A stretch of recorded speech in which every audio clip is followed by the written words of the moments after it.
Existe uma pergunta frequente que os pacientes nos trazem, se existe uma idade mínima ou uma idade máxima para o procedimento cirúrgico. A resposta é que não. Primeiro a gente precisa avaliar o paciente que está diante de nós. A idade daquele paciente, sem dúvida, é importante.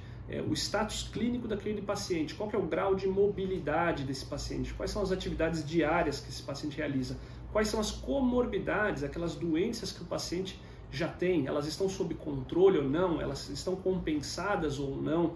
Então a gente precisa de uma avaliação global desse paciente para determinar se esse paciente pode ou não ser submetido a uma cirurgia e qual que é o risco desse paciente em relação ao procedimento cirúrgico específico. O envelhecimento pode trazer desafios nesse pré-operatório e no procedimento cirúrgico e é isso que a gente vai discutir adiante.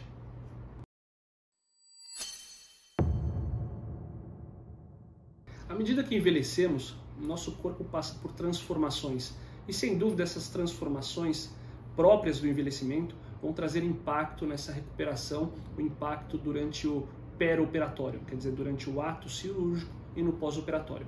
Por isso que é importante a gente entender o paciente como um paciente que tem, o paciente idoso, um paciente que tem uma reserva fisiológica limitada.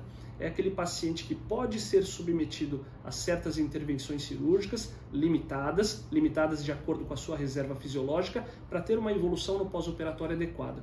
Então é importante a gente entender que o doente idoso, o doente cirúrgico, o doente que vai para uma cirurgia que tem uma certa idade, ele tem transformações naturais, que o tempo levou àquelas transformações naturais no organismo. Perda de elasticidade dos tecidos, dificuldade de cicatrização, é um paciente que cicatriza com um pouco mais de dificuldade, demora mais tempo para cicatrizar. Ele é um paciente que tem um grau de mobilidade diminuído, é um paciente mais restrito no leito, não tem tanta mobilidade no pós-operatório, isso influencia sem dúvida na recuperação do pós-operatório.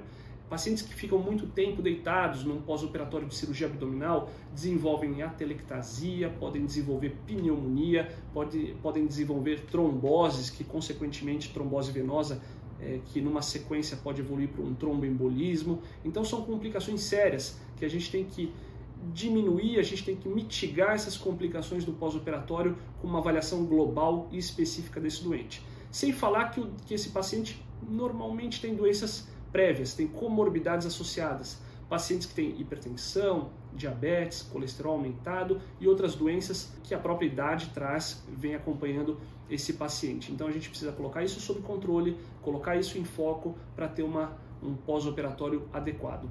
Lembrando que os riscos desse paciente idoso associado à cirurgia foram destacados, quer dizer, o paciente tem maior dificuldade de mobilidade, é um paciente mais restrito no leito, um paciente que tem uma dificuldade de cicatrização, uma cicatrização mais lentificada, o paciente tem doenças prévias, tem comorbidades, esse é um paciente que a gente tem que ter mais cuidado, mas a gente tem que destacar que aqueles pacientes que ao longo da vida cuidaram da sua saúde, tiveram uma atenção especial em relação à sua saúde, têm um peso adequado, são pacientes ativos que mantêm sua atividade física, mantêm seus exames de rotina em níveis normais. Esses pacientes costumam ter excelentes pós-operatórios. São aqueles pacientes que são operados, saem do leito rápido, mobilizam, andam, quer dizer, fazem fisioterapia no pós-operatório e evoluem super bem no pós-operatório como um paciente mais jovem. Então tudo depende da bagagem que aquele paciente traz, do paciente idoso traz para a gente. Esse paciente que se cuidou, esse paciente que teve atenção com a sua saúde, sem dúvida ele é recompensado nesse momento com um pós-operatório muito mais tranquilo. Se você ou algum familiar está em vias de realizar algum procedimento cirúrgico, sem dúvida é importante você ter essa conversa com o seu médico especialista, ter essa avaliação global, essa avaliação personalizada do paciente, para aí sim ter um melhor desfecho, ter uma melhor evolução no pós-operatório. Se você gostou desse tema, o envelhecimento, idade avançada associada à cirurgia, deixe seu like, inscreva-se no canal e ative o sininho para receber novos conteúdos, novas informações em relação à saúde. Obrigado.